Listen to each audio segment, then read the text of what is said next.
Hello everyone, this is Shashank Sekhar Singh from Target Academy, and today you are welcome to the Physics and Gym series, and I hope this will be interesting. So yes, this is a machine in front of you guys, and this machine can be used to exercise your back, chest, shoulder, arms. Okay, so in this machine, as you can see, this is the cable at the end of which there is an attachment, and there is a provision for attachment, and this attachment can be varied according to the need of the exercise. So from this you can see this is a cable which goes over these two pulleys here and here, and it comes back here and it goes over the pulley which is stationed over the weights. Okay, so over this pulley it wraps around this pulley and goes to the other side, which again goes over this pulley towards the end of the machine, as you can see here. All right, as you can see, there is a whole set of plates here, and each of the plate is 4.5 kgs. So now the question rises whether you are lifting the same weight or more than that, or equal to the same amount of weights as you have pinned here. So now let's understand this problem with the help of equations of physics. Let us pay attention to the physics behind the working of this particular machine that we have seen in the gym. And we have 2 points of interest. One is the point A and the other is the point B. Point B is of interest for us because at point B we have attached the weight which we are going to lift. At point A we have an attachment in the form of a rod जिसपे हम लोग एक force लगाने वाले हैं इस wait को lift करने के लिए. इसको हम लोग फोर्स लगाएंगे, ये वेट लिफ्ट होगा. तो क्या होगा कि फोर्स लगाएंगे, ये स्ट्रिंग को पुल करेगा इधर, और स्ट्रिंग को पुल करने से ये पुली ऊपर जाएगी, और ये पुली ऊपर जाएगी तो ये वेट को साथ में लेते हुए जाएगी. Fine. Now this is one single string if you pay attention to, and you can go back to the part of the video where I have shown it in the video itself कि ये एक single string है. सो अगर equilibrium condition को focus किया जाए तो at equilibrium at point ए जो फोर्स आप बाहर से लगा रहे हो वो स्ट्रिंग में टेंशन को इंड्यूस करेगा.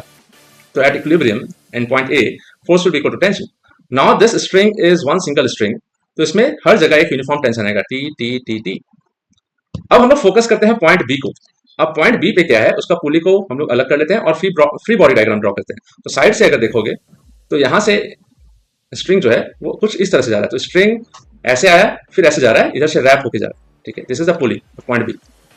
अब क्या है कि इधर टेंशन, इधर भी टेंशन, क्योंकि एक सिंगल स्ट्रिंग है, और इस पुली के नीचे हम लोगों का वेट्स लगा हुआ है. ठीक है, तो weights in the form of plates. मैंने बताया था कि हर प्लेट जो है 4 kg का है. 4 kg यानी कि 4.5 kg आई गेस. मान लेते हैं 4 kg का है. Consider this as 4 kg. Now what we can do here, say तो 4 kg का प्लेट है एक एक. अगर मान लो हम लोगों ने 6 प्लेट्स यूज किया या 8 प्लेट्स यूज किया, कंसीडर 8 प्लेट्स.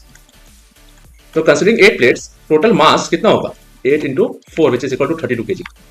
अब 32 kg की वजह से जो प्लेट्स होंगे उस पर एक डाउनवर्ड वेट एक्ट करेगा, डाउनवर्ड फोर्स एक्ट करेगा, जिसको W is equal to mg बोलते हैं. एंड दिस इज 32, और g को एक बार के लिए फॉर इजी कैलकुलेशन हम लोग 10 मान लेते हैं. So this is 320 newtons.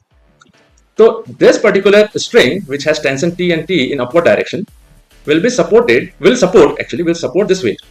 तो इक्विलिब्रियम कंडीशन में हमारे पास 2T, एक T ऊपर, एक T इधर से भी ऊपर, और नीचे क्या काम कर रहा है, W.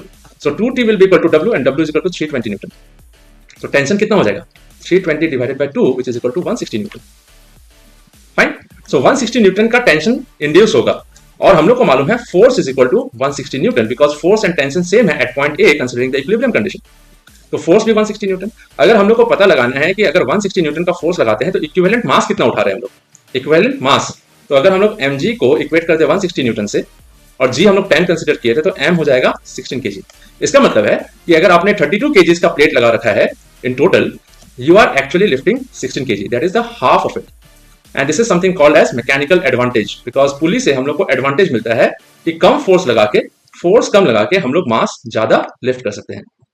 Thank you for understanding, thank you for being here, thank you for watching.